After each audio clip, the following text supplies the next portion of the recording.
Hello everyone. वार्षिक परीक्षा 2022 के लिए कक्षा 9वीं के विज्ञान विषय के कुछ इंपॉर्टेंट प्रश्न आपको बताएंगे। इन्हें आप तैयार करके जाइए।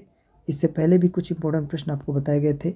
यदि आपने उस वीडियो को नहीं देखा है तो लिंक डिस्क्रिप्शन में मिल जाएगी, वहाँ से आप उनको भी तैयार करके जाइए, उनको भी पढ़ लीजिए और रियल पेपर के भरोसे मत रहिए। अपनी तैयारी आप खुद से करिए।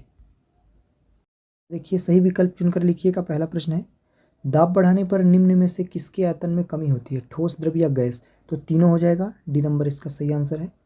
दूसरा, विस्थापनों में परिवर्तन की दर कहलाती है? तो वेग कहलाता है। तीसरा, विटामिन सी की कमी से होने वाला रोग है? तो स्कर्वी रोग होता है विटामिन सी की कमी से। ए नंबर पे दिया हुआ है। चौथा प्रश्न है, वायरस से होने वाला रोग है? तो वायरस से होने वाला रोग क्या है? डेंगू बुखार वायरस से फैलता है। तो इसका हो जाएगा सी नंबर। शक्ति का एसआई मात्रक क्या होता है? वाट होता है। बी नंबर पे दिया है, तो इसका सही आंसर हो जाएगा। यहाँ पे आंसर दिए भी हैं, आप देख सकते हैं। दूसरा प्रश्न है, सही विकल्प चुनकर रिक्त स्थानों की पूर्ति कीजिए। पहला है, विलयन एक समांगी मिश्रण है। आपको याद रखना है कि विलयन क्या है? समांगी मिश्रण है। दूसरा है, वैश्विक उष्मीकरण के लिए उत्तरदायी गैस कौन सी होती है? कार्बन डाइऑक्साइड, यहाँ पे दिया हुआ है। ओजोन परत में क्षय के लिए मुख्य कारक यौगिक CFC यानी क्लोरोफ्लोरोकार्बन है। चौथा प्रश्न है, पौधों की जड़ें मृदा अपरदन को रोकती हैं। पांचवा नंबर है, किसी वस्तु का द्रव्यमान या भार सभी स्थानों पर समान रहता है? तो आपको याद रखना है कि द्रव्यमान किसी वस्तु का सभी स्थानों पर एक समान रहता है। सभी के उत्तर नीचे भी दिए हुए हैं, इनको आप तैयार कर लीजिए। ये आपके सही विकल्प में भी आ सकते हैं। इस तरीके के प्रश्न एक शब्द वाक्य में उत्तर में भी आ सकते हैं, तो इसलिए इनको आप अच्छे से पढ़ के जाइए और रियल पेपर के भरोसे मत रहिए। प्रश्न नंबर 3 में देखिए, सही जोड़ी बनाइए। पहला है, आत्महत्या की थैली। आत्महत्या की थैली किसको कहते हैं? लाइसोसोम को कहते हैं। डी नंबर पे हो जाएगा इसका। ध्वनि तरंगे अनुदैर्ध्य तरंगे होती हैं। कार्य की इकाई यानी कार्य का मात्रक क्या होता है? तो कार्य का मात्रक जूल होता है। ए नंबर पे दिया है, आपको पढ़ के जाना है, याद रखना है। Sonar sound navigation and ranging होता है, तो यहाँ पे बी नंबर हो जाएगा।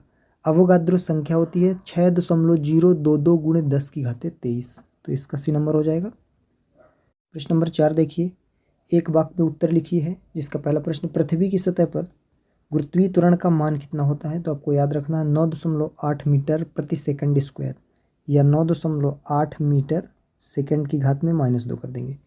दूसरा प्रश्न, दो भिन्न द्रव्यमान की वस्तुओं को समान ऊंचाई से फेंकने पर कौन सी वस्तु पृथ्वी पर पहले गिरेगी?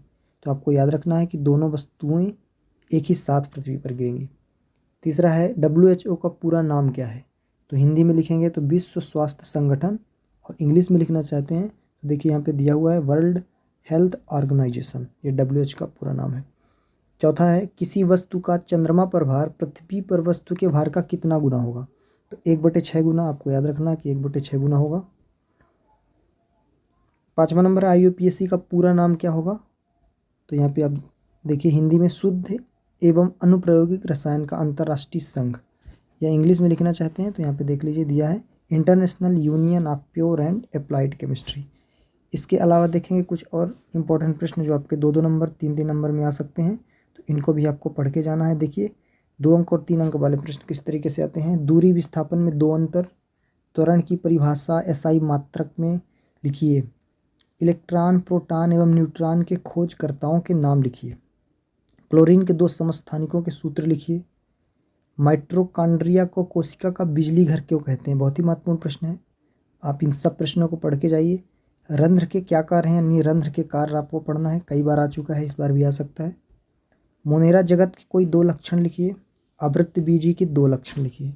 स्थिर अनुपात का नियम दिया है, इसको भी तैयार करना है आपको। स्थिर अनुपात का नियम, मैग्नीशियम हाइड्रोक्साइड एवं कैल्शियम कार्बोनेट का रासायनिक सूत्र पढ़ लेना है आपको। इसके आगे है, ऊर्ध्वपातन की परिभाषा उदाहरण सहित लिखिए। गलनांक एवं क्वथनांक में अंतर। संक्रामक रोगों से बचाव हेतु 3 सावधानियां लिखिए। एड्स रोग का संचरण किस किस के द्वारा होता है? अनुरणन क्या है? चमगादड़ अपना शिकार पकड़ने के लिए पराध्वनि का उपयोग किस प्रकार करता है? तो ये कुछ इंपॉर्टेंट प्रश्न हैं आपके विज्ञान विषय यानी साइंस सब्जेक्ट के, कक्षा 9वीं के। इनको आप पढ़ लीजिए और अपनी तैयारी खुद से करिए, रियल पेपर के भरोसे मत रहिए।